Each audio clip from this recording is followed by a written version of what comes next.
Hello friends! Today we have a brief retelling of a 2017 comedy horror film called The Babysitter. Count of a 12-year-old teenager who is still afraid of vaccinations and suffers ridicule from classmates. After school, he is waiting for a bus with a neighbor girl, Melanie, for which her father comes. Melanie asks for a steak to be thrown home, but her father claims that he came by bus and he should also leave by bus. Cole returns home on foot. A local bully, Jeremy, with his buddies drives up to him and begins to stick to the steak, pushing him to the ground.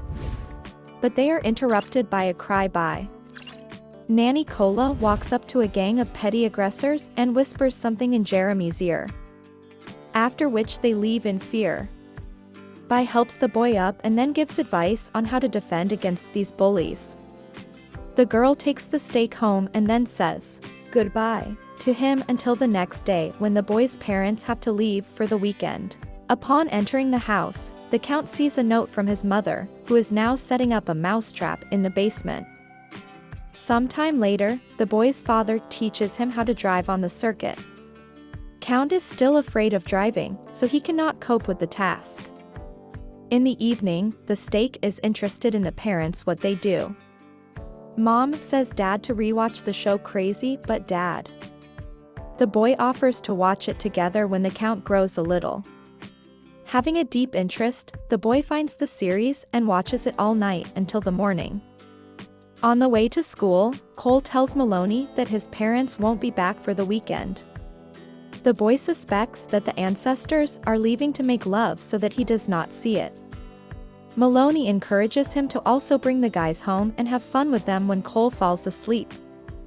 The boy does not believe this, but Melanie asks him to stay awake and look after the nanny. Cole sees a Bai who is leaving the store with some guy. The parents of the steak are going to rest at the hotel. The boy's mom asks Bai not to turn on violent films and also put him to bed before 10.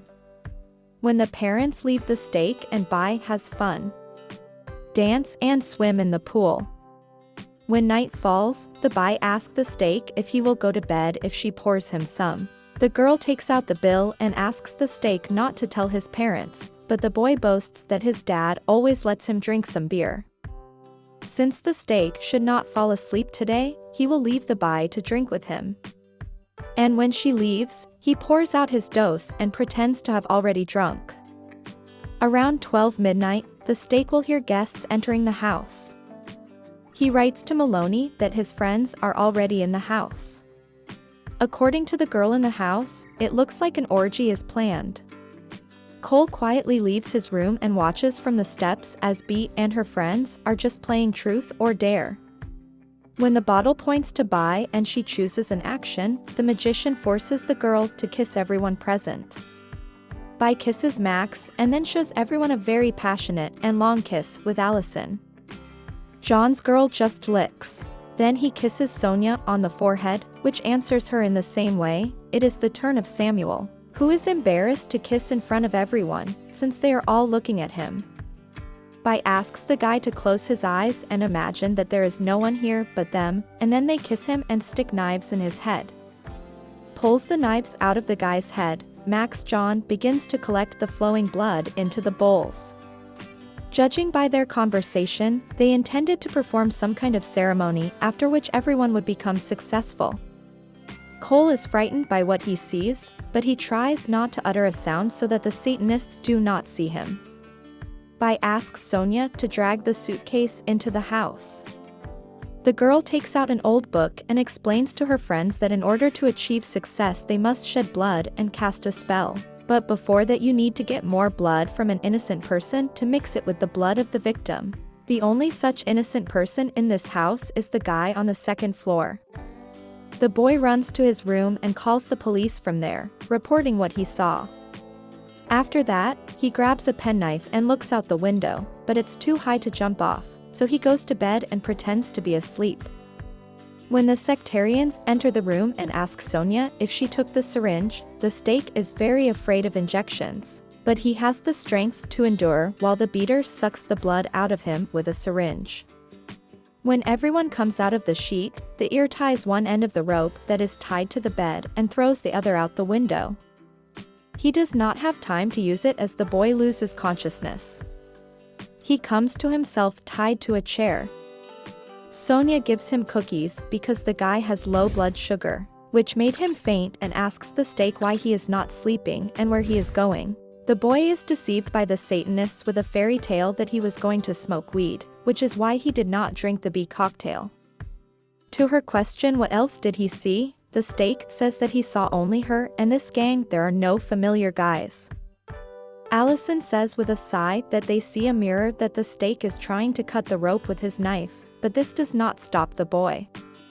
Count to reassure everyone with the phrase that he will not tell his parents anything about the bie and his friends having an orgy here. Everyone starts laughing as they believe the boy that he really did not see anything. Bie asks Sonia to untie the boy, but at that moment a police car drives up to the house. Bie asks the boy what he saw that called the cops. The steak starts yelling for the cops to hear. When the cops fly into the house, Max kills one of them with a poker that shoots at Alice before dying. The second cop is killed by Bee sneaking up on him from behind. While the Satanists are distracted by Allison's whining for her ruined chest, the steak is freed from the rope and runs to his room. On the second floor, John catches up with him, but the steak pushes him and he, stepping on the car, falls from the second floor. The boy runs and closes the door. The steak climbs out the window using the tied rope. Max grabs the rope and starts to pull the boy back, but the floor falls to the ground. While Max descends from the second floor, the steak runs to the garage where he takes a lighter, fireworks and other tools. After that, the boy runs to the basement of the house where his mother recently placed a mousetrap. Walk past the window to the basement, Sonia decides to check if the boy is here. She sees a spider crawling under the case under which the steak is hiding. Sonia strokes the spider and crawls to the exit because she did not find the boy. The steak throws the spider off the blanket, which falls onto the mousetrap. Sonia comes back when she hears this. The steak ignites the fireworks, but the rocket flies past the girl, falling near the entrance to the basement. The boy manages to escape from the dormouse, and at the exit he closes the grate into the basement, twisting it with a screwdriver. When the girl starts to knock on the grate, the steak splashes into it from a spray can, and at that moment fireworks explode. The boy is thrown by an explosive wave onto the lawn where he is found by Max. Count rushes to run, and when the boy catches up with him, remembers the bie lesson and falls to the ground, letting Max trip over him and then kicks him in the balls. Max jumps up saying that the steak missed. The guy grabs the boy by the throat. There is a sound behind the house. Cole explains that it is Jeremy. Dyra's schoolgirl throws eggs at his house. Max leads the steak and makes the boy beat up Jeremy to show who's in charge. The Count, throwing a line from the movie, tries to kick Jeremy, but he doesn't succeed, but he gets good in return. Lying on the ground, the steak talks about the Satanists in his house and asks the aggressor to help, but he is completely indifferent. When Jeremy leaves, Max comes up to the steak, from which the boy runs away again, climbing into the treehouse. While the steak is looking out for him below, the magician calmly climbs up the rope. At the top, the platform does not withstand the weight of Max and breaks. The guy grabs the branch but slides off and falls, entangled in the rope. The steak falls to the ground. Immediately sounds a shot from a gun that Bie found in the cops in the car. Cole runs to Maloney's house and explains the whole situation to her. Bee enters the house because the door was not closed. Cole and Melanie hide in the house in different rooms and then run into the bathroom. There, the steak asks for forgiveness for dragging the girl into this. He asks Maloney to call the police and he runs out of the house screaming for Bee. Having run to his steak, he discovers that the house is clean. No corpses, no blood. Only in one of the rooms does he find Allison.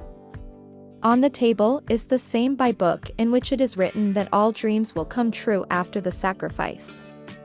The boy is attacked by Allison, beating him, but the stake hits her on her wounded chest. Allison finds a knife. She swings to strike, but her head immediately shatters into small fragments and says that now she will have to move to another city again, but first she needs to figure out what to do with the stakes. She doesn't want to shoot him. Cole grabs a lighter and threatens to burn Bai's spellbook if she doesn't tell her why she needed his blood and what kind of book it is. Bea explains that Stake's blood had to be mixed with Sam's blood and then dripping other spells on the page of the book, and then any wish would be granted. The boy doesn't like being used, but the Bai denies it, considering Cola to be his friend. Because she could have killed him and not Allison, but she didn't. Bea suggests that the boy call the cops and tell them that they were attacked by Satanists. The Stake sets fire to the book and he runs to Milan's house where his father's car is parked. The boy doesn't trust Bai anymore. He starts the engine and accelerates the car. On the road lies the wreckage of his house. Using them as a springboard, the Stake flies into his house just where Bai was. Getting out of the car, the Stake creeps up to the crushed Bai. The boy admits that all this time he was in love with a girl, but she betrayed him. The Stake says, "Goodbye," to Bai and crawls out of the ruins. Emergency vehicles are parked outside the house. Jeremy asks their buddies what's going on here. They say that the Stake stole a car, crashed into a house and killed 50 people. The parents of the Stake arrive and ask the boy what happened here. He says he doesn't need a nanny anymore. In a post-credits scene, a fireman enters the house. Bai, who was crushed by a car, somehow disappeared friends.